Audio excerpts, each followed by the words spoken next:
So after all that psychology, quantum, Kabbalistic language of hiddenness and revelation, we're going to go into Wesley and his bands.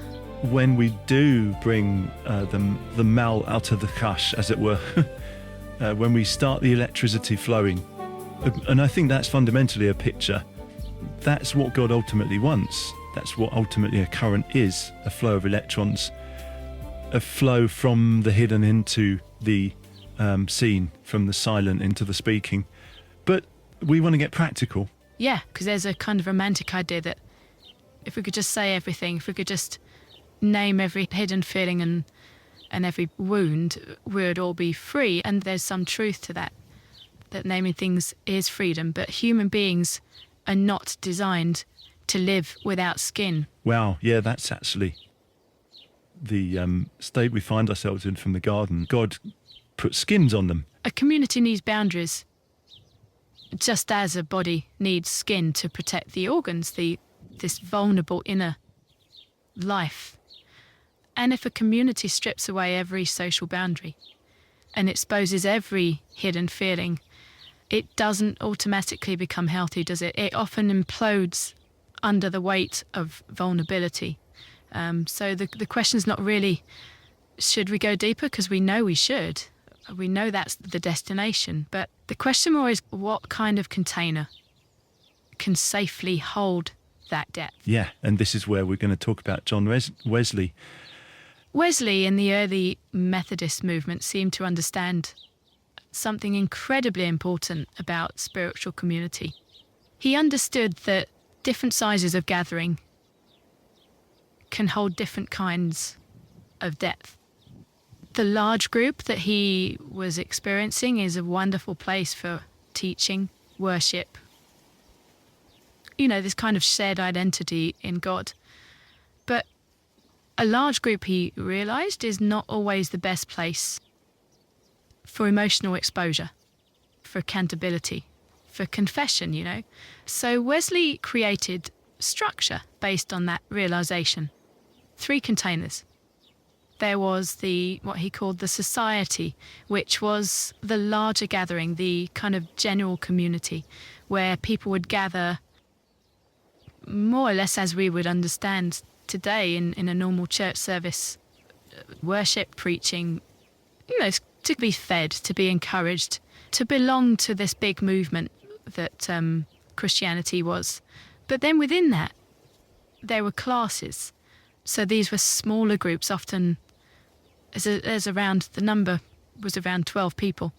And they were, I suppose, a bit like home groups, but they were still mixed groups, different walks of life. And these classes were focused on practical discipleship. And then there was this third level, which he called the bands. They were smaller again, like 4 or 5 people. And that was the container for the deeper vulnerability, I suppose, he saw when he saw that Moravian group.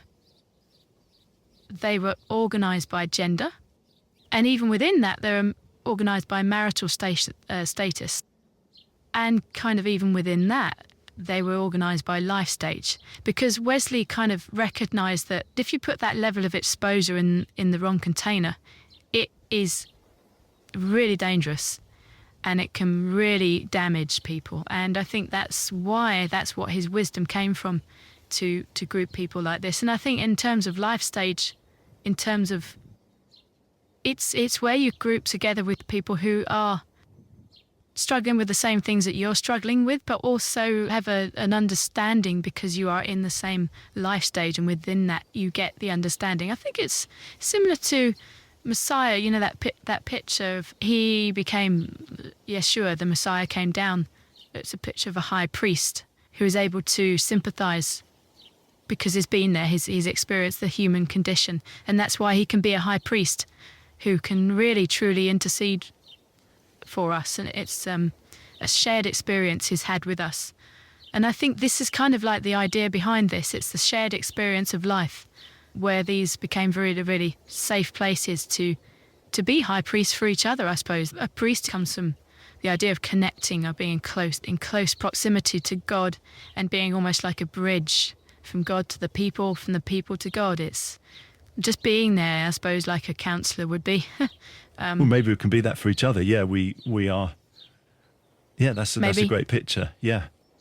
Yeah, so I think even the size of groups, we start small groups and we assume that the group needs to grow, because that's what we're used to in this culture of growth, economic growth. And it's just this kind of mental attitude we got that bigger is better. But actually, maybe that's where the wisdom of Gavura, boundaries, comes in, when we want it to grow bigger and bigger, to put a boundary in there that's wise and say, no. No matter how good that group is, it cannot grow any bigger than 5. That's actually quite challenging, you know. Yeah, I mean, I've been in many groups where it's going so good and people just want to join because it's so good. But I think there's wisdom in putting the boundaries down and saying that this is only good because it's this size. It's only good because it's this combination of people. It's very difficult to think in those terms, but it's actually very true. Yeah, isn't it? It is. So the structure was there to make depth possible. Boundaries were actually what made intimacy possible there. And it didn't negate the bigger meetings, the bigger gatherings. The container was able to hold teaching, was able to hold bigger discussion, maybe Bible studies that were applicable to male, female, or walks of life, because it is. But it's not safe to hold the deepest stuff within that environment. He deduced, and I actually agree. Yeah, I think that's what we experience on a Saturday morning. It's a lovely place to do study together, but the smaller groups during the week when we study the Bible together is a really, really good place to be more intimate. But I think this is talking about something deeper when we talk about the bands. I think we inform ourselves with the text of the scriptures, but that goes into a lived reality within us, like a flow within us that then we can tap into down to the band level, where we're actually just talking about what's going on within us.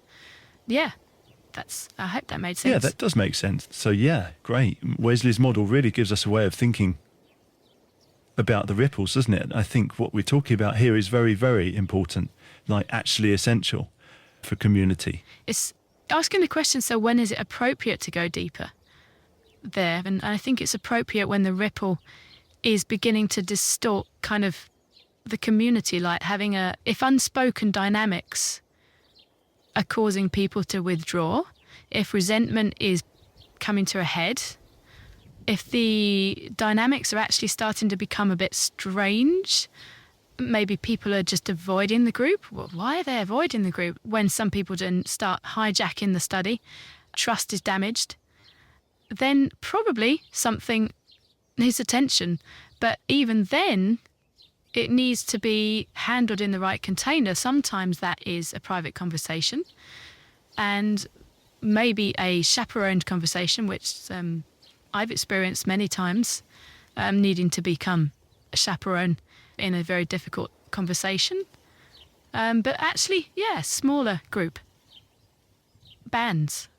Maybe this is something that's being revealed. Maybe this is something we need to practically look into. Yeah, I think also there is the appropriateness of sometimes it needs a counselling room. Yeah, absolutely. And we need to know the wisdom of that. And in a way, I'm a bit sad when you said that, because in the ancient world, we didn't have counselling. In indigenous societies, you didn't have counselling. You had elders. You had the social cohesion that was a good, strong, natural container for natural, organic counselling to happen between people.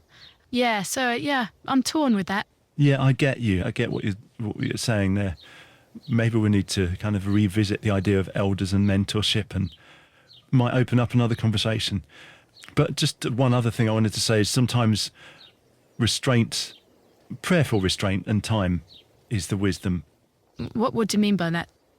Sometimes we need to, as we said, know when to restrain completely, and the timing of it. The idea of it's not the right time And sometimes, sometimes a feeling is more like a fleeting than a feeling. Things that we think are things could just blow over. If you pull every ripple into the light, you might actually solidify something that is going to dissolve.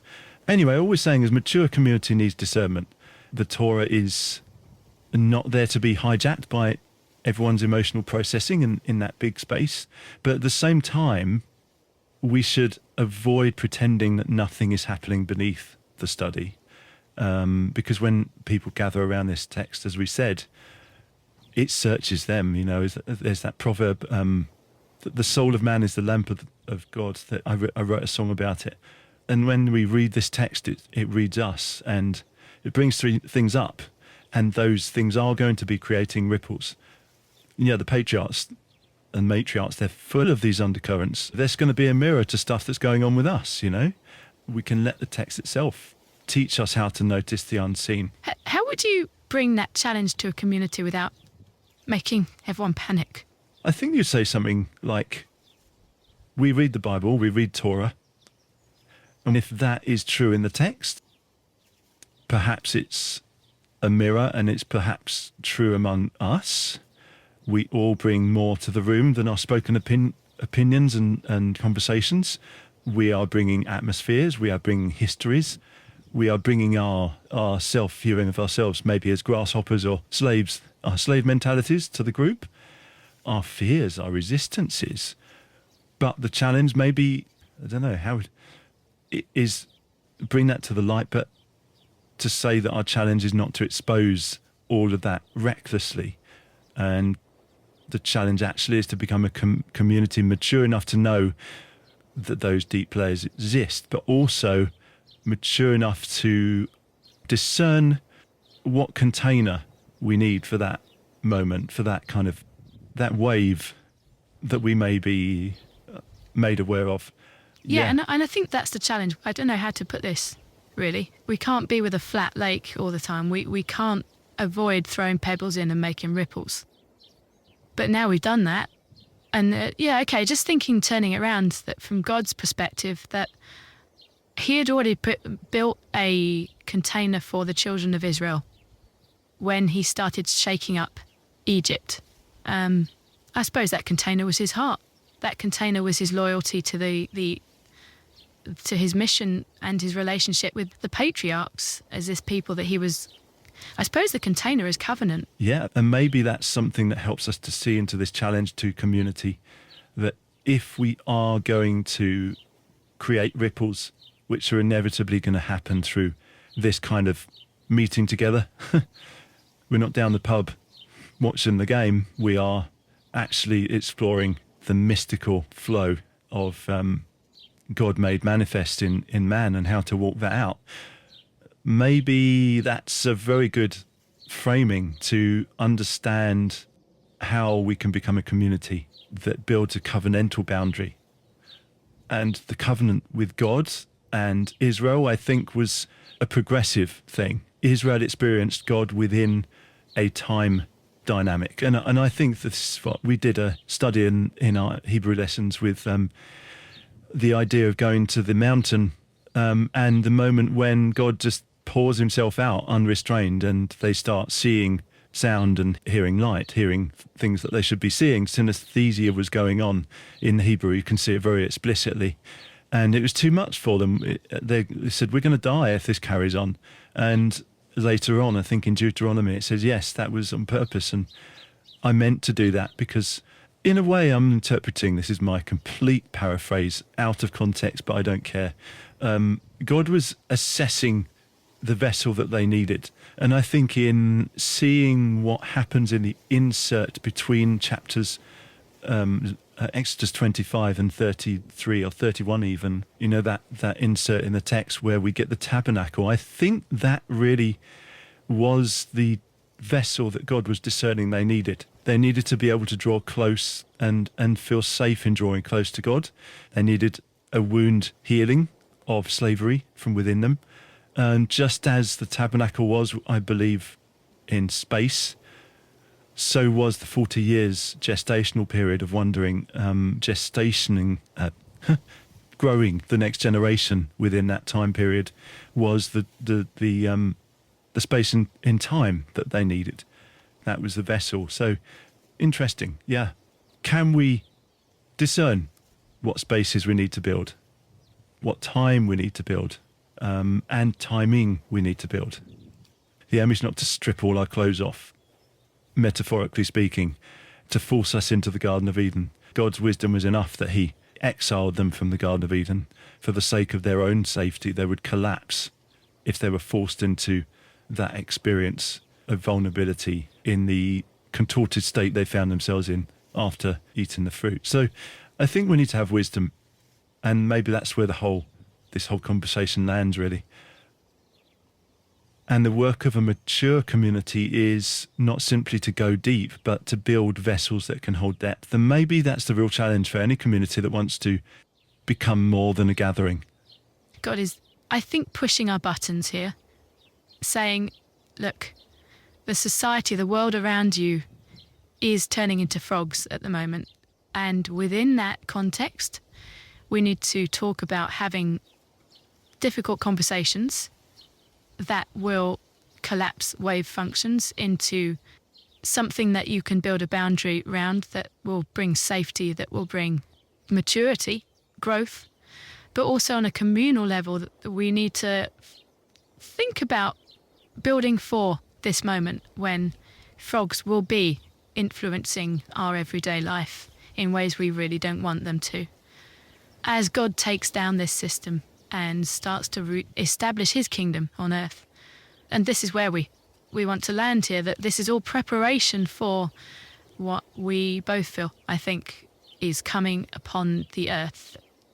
I really feel that we were talking about your dream about the tidal wave, weren't we? Yeah, and it was those people who were on higher ground who had the responsibility for those who were hit by this tidal wave, and it was our responsibility to go and help those who had been affected by it, because we were unaffected because we were on higher ground. And I think this is almost using that metaphor, a little bit of wisdom to rise up to that higher ground.